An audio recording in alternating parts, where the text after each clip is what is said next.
Assalamualaikum warahmatullahi wabarakatuh. Om Swastiastu. Salam Namo Buddhaya teman-teman. Kali ini dengan saya Ridho Aritonang selaku host podcast Fakultas Ilmu Pendidikan pada hari ini. Dan tentunya hari ini saya tidak sendirian, saya ditemani oleh narasumber yang tentunya telah memiliki segudang pengalaman dalam hidupnya. Nah teman-teman, kali ini kita akan membahas tentang peran UKM dalam meningkatkan mutu pendidikan di Universitas Pendidikan Ganesha ini. Baiklah, di sini kita sudah bersama dengan Bapak Ibu Tugede Parmo selaku Ketua UKM di Undiksa ini. Om Swastiastu Pak, selamat sore, selamat datang di Fakultas Ilmu Pendidikan. Om Swastiastu. Nah, sebelum memulai Pak, gimana kabarnya Pak di pandemi masa COVID-19 ini? Ya, masa pandemi ini kan kita benar-benar mengalami kendala luar biasa ya dalam proses pembelajaran, jadi harus online gitu ya, banyak kebosanan juga yang harus disikapi dengan bijak gitu ya. Tapi ya kita jalani dulu lah sambil berakhirnya pandemi. Oke Pak, berarti keadaannya sehat selalu Pak? Sehat, ya setengkar sehat. Oke Pak, sebelum masuk ke topik nih Pak, peran UKM, Ya. boleh dong Pak sedikit diceritakan backgroundnya ataupun profesionalnya di bidang Bapak Pak? Ya, baik, terima kasih. Jadi nama lengkap saya Putu Gede Parma, saya dosen di Fakultas Ekonomi ya. Jabatan terakhir pernah menjabat sebagai Wakil Dekan 3 dan Wakil Dekan 2. Di UKM saya sebagai pembina UKM Menwa. Nah itu di internal di dalam kampus, sedangkan di luar kampus saya ya cukup banyak juga ya di organisasi kepemudaan ya. Ini kan kaitan juga banyak adik-adik mahasiswa yang terlibat ya. Saya sebagai Ketua KNPI ya, Komite Nasional Pemuda Indonesia Kabupaten Buleleng, lalu sebagai Sekretaris Pemuda Pancamarga ya. Yaitu kakek saya yang veteran pejuang ya zaman dahulu, jadi saya meneruskan. Lalu berikutnya juga saya di Dewan Pendidikan ya dan sebagai sekretaris Forum Kewaspadaan Dini Masyarakat, jadi Intel Pemkab daerah ya. Dan di pariwisata pun karena saya orang pariwisata ya, saya juga sebagai anggota PHRI Perhimpunan Hotel dan Restoran Indonesia dan juga sebagai wakil ketua BPPD Badan Promosi Pariwisata Daerah. Sudah dihitung ya, banyak itu ya. Banyak sekali ya Pak pengalaman hidupnya Pak. Ya. Berarti sama pandemi COVID-19 ini Pak, Bapak memiliki kesibukan apa saja gitu Pak? Apakah yang memiliki jadwal padat Pak? Ya, jadi ya tetaplah kegiatan utama tentu Tridharma Perguruan Tinggi karena saya sebagai pendidik ya, sebagai dosen. Jadi bagaimana pendidikan pengajaran selama pandemi ini ya, secara online ya, dan juga kita sistem blended learning lah ya, hybrid karena harus ada praktek-praktek latihan juga untuk mahasiswa pariwisata ya, ada 3 perhotelan, jadi ada juga beberapa kegiatan di lab. Nah, itu tridharmanya ya buat penelitian, pengabdian ya, kegiatan menulis juga artikel dan lain-lain. Nah, di luar kampus ya tentu organisasi pun pemodelan kegiatan pun kita hybrid istilahnya ya, hybrid blended juga lah ya. Jadi antara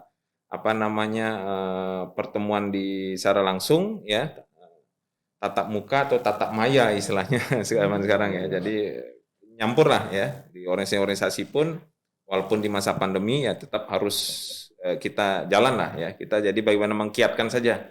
Yang penting protokol kesehatan tetap terjaga.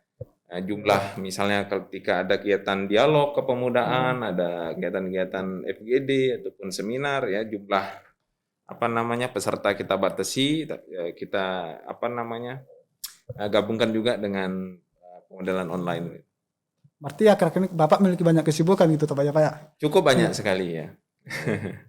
Ya baik Pak, dan pada hari ini kita tahu Pak bahwa di UKM Undiksa ini memiliki kurang lebih dari 25 jenis UKM Pak. Ya. Nah dengan saya tahu sendiri bahwa sampai saat ini seluruh UKM ini pasti memiliki tugas dan tanggung jawab yang berbeda-beda dalam meningkatkan mutu pendidikan ataupun kualitas pendidikan di Undiksa ini.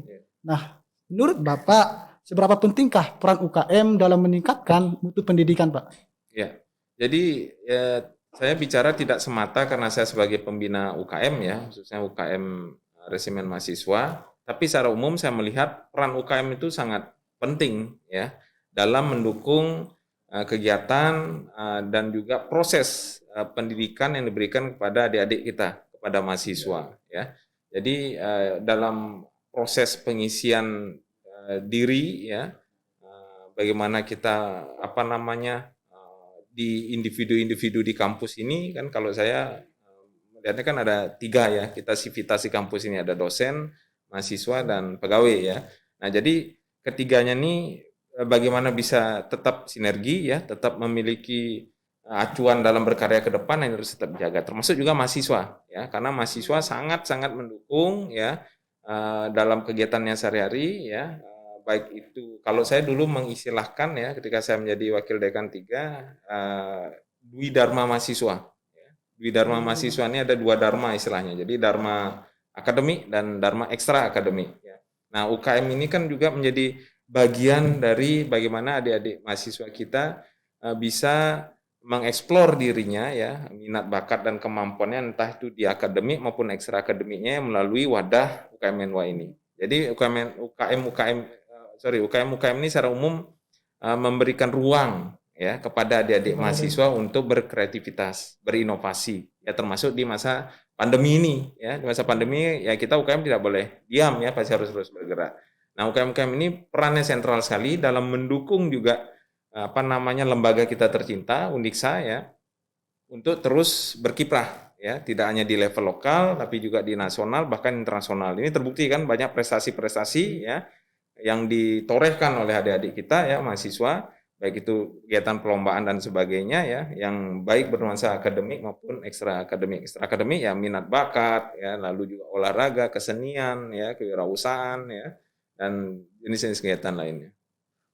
Berarti UKM ini sangat penting sekali ya untuk dapat meningkatkan kualitas pendidikan, Pak. Betul. Nah, kalau seperti itu Pak, apakah Bapak memiliki trik atau apa gitu Pak, tips untuk dapat meningkatkan UKM di Indonesia ini agar dapat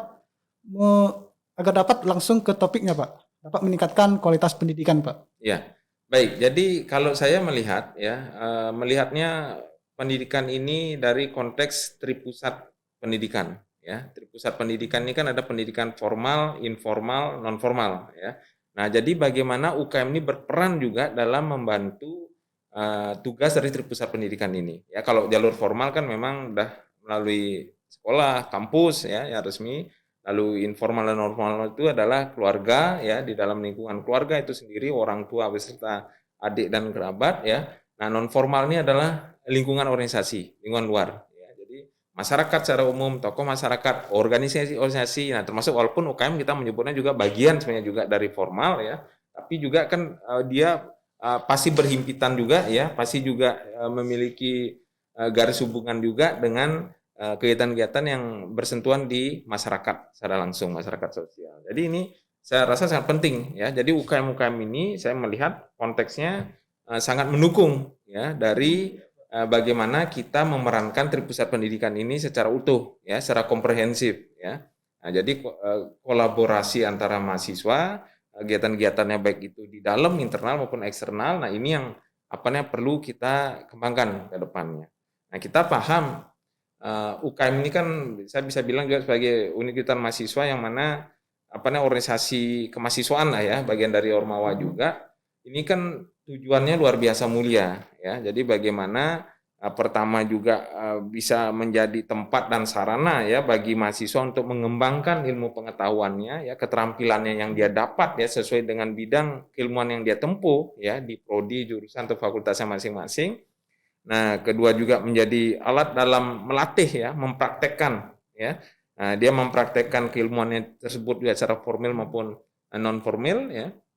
Dan juga bisa menjadi mengembangkan kemampuan sosial ya. Karena ini yang sekarang mungkin kalau saya melihat menjadi PR juga, kemampuan sosial untuk berinteraksi, public speaking ya, bagaimana berkoordinasi ya, tidak semata berkomunikasi. Nah, itu kan diajarkan. Bagi itu maksudnya terlatih lah ya di organisasi kemahasiswaan.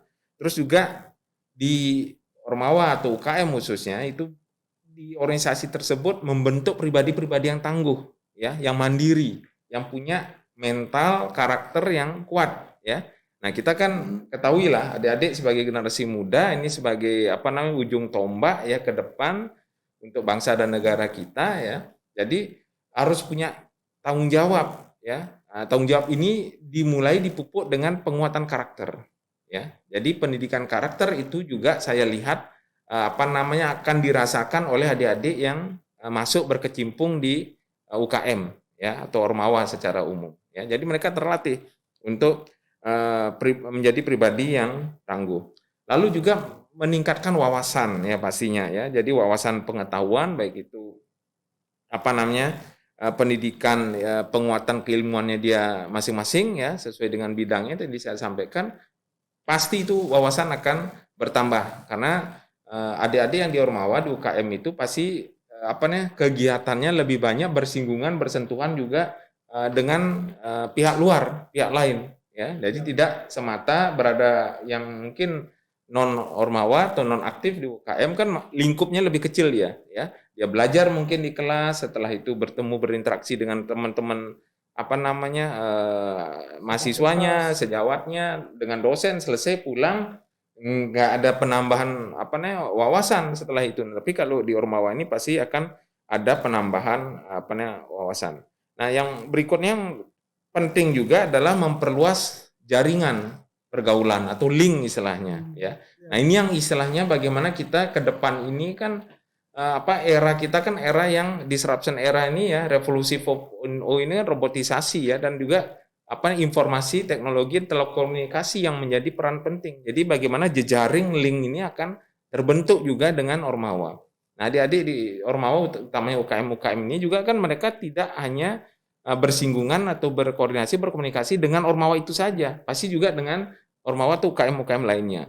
Tidak hanya di internal saja, tapi juga di eksternal. Nah, di luar. Nah, ini yang saya rasa akan menjadi poin bahwa jejaring link itu akan menjadi terbentuk ya, menjadi lebih kuat. Nah, lalu juga dapat keuntungannya belajar mengatur waktu, manajemen waktu, ya, kedisiplinan lah ya. Ya, itu kan terbiasa di UKM ya, seperti Rido misalnya di Melwa kan terbiasa ya. Timing by timing, misalnya framing waktu kita lebih terstruktur ya. Kita punya prioritas-prioritas kan dalam melakukan kegiatan-kegiatan dan sebagainya.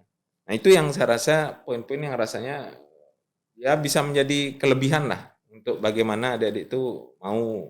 Jadi saya melihat UKM ini ke depan perlu peningkatan baik secara kualitas maupun kuantitas. Ya, jadi jumlah yang ikut di UKM ya, dan juga bagaimana kualitas dari program kerja mereka. Baik Pak. Tadi kan bahwa UKM itu sangat penting untuk meningkatkan karakter, wawasan, dan juga lain sebagainya Pak. Nah, untuk sahabat yang di rumah, bolehkah Bapak menyampaikan sedikit pesan untuk para UKM yang ada di Undiksa ini agar mampu gitu Pak meningkatkan kualitas pendidikan Pak? Ya, baik. Jadi saran saya ini kan pasti UKM tunduk terkait aturan main ya, rule and regulation yang ada di kampus ya, di kampus kita tercinta di Undiksa ya. Nah, ini nanti bisa dikiatkan ya, bisa diinovasikan ya. Ini kita kan anak-anak muda yang ada di UKM ini kan pasti kreativitasnya porsinya pasti lebih tinggi ya. Karena kalau saya selalu melihatnya juga adik-adik yang berada di UKM ataupun Ormawa pasti punya integritas pertama, lalu yang kedua punya kapabilitas, dan yang ketiga punya akuntabilitas ya. Jadi integritas dulu, bagaimana integritas jiwa untuk mengabdi ya, jiwa mengabdi itu integritas, bagaimana loyalitas, jiwa gotong royong, kerjasama ya, kebersamaan ya, saling menolong ya, bagaimana care, peduli terhadap lembaga. Pasti rata-rata adik-adik yang di UKM ini memiliki porsi lebih ya ketimbang yang ya biasanya gitu ya, saya tidak menyarankan, pasti biasanya ketimbang yang tidak gini. Jadi lembaga pasti sangat terbantukan dengan adanya UKM itu. Lalu kapabilitas juga, kemampuan, dengan adanya kemampuan ini kan pasti juga bisa merambah pada misalnya proses-proses di luar kampus yang mana bisa membawa nama kampus lebih baik ya, seperti perlombaan dan segala macamnya yang membawa nama lembaga.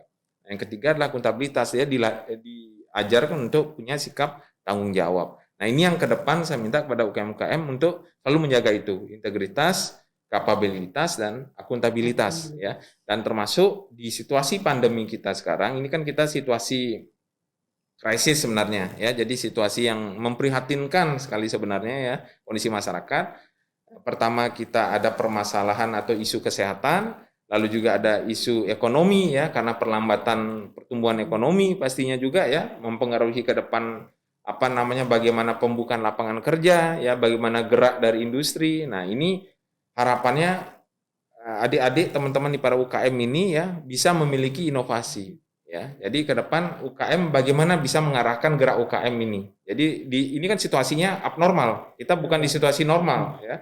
Kalau situasi normal mungkin sebelum pandemi ya let it flow sesuai dengan program kerja ya, program rencana yang seperti biasa saja dari tahun ke tahun, misalnya kepemimpinan apapun itu UKM-nya standar-standar aja lah. Ini kita kan ekstra standar ya. Jadi di atas standar.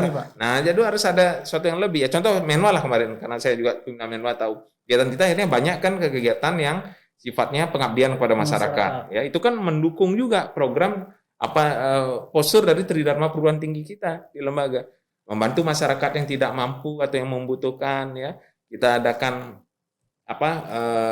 sumbangan-sumbangan dan segala macam donasi ya untuk yang membutuhkan. Nah, itu kan bentuk-bentuk kreativitas itu yang harapannya ke depan UKM-UKM ini bisa perhatikan. Tapi tetap dalam koridor bagaimana tetap menjaga protokol kesehatan dan adik-adik UKM ini sebagai ujung tombak ya, sebagai ujung tombak itu harus sebagai contoh ya di masyarakat ketika berkegiatan ya, tidak hanya di dalam kampus, di masyarakat pun tetap menjadi contoh juga, etalase. Kita ini etalasenya juga di masyarakat ya. Iya, Pak. Etalase untuk menunjukkan bahwa ayo sama-sama menjaga protokol kesehatan, misalnya memakai masker pada setiap selalu kegiatan ya, menjaga jarak dan juga ya sekarang program pemerintah vaksinasi ya dan sebagainya, apapun program-program yang baik harus juga dilakukan, dicontohkan oleh UKM.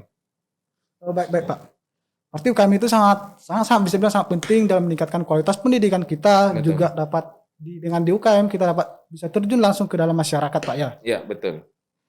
Oh, baik Pak. Terima kasih Pak karena waktunya sudah di penghujung nih. Terima kasih Pak telah meluangkan waktunya dan saya yakin pesan atau ilmu yang disampaikan Bapak itu pasti akan sangat bermanfaat buat kami yang sedang duduk di perkuliahan ini, Pak. Iya.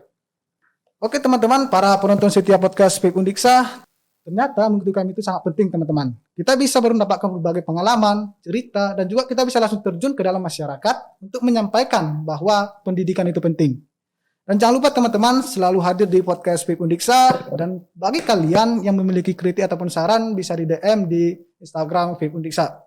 Akhir kata, saya dan Pak Parme mengucapkan terima kasih banyak. Om Santi Santi Om. Wassalamualaikum warahmatullahi wabarakatuh. Terima kasih. Terima kasih Pak.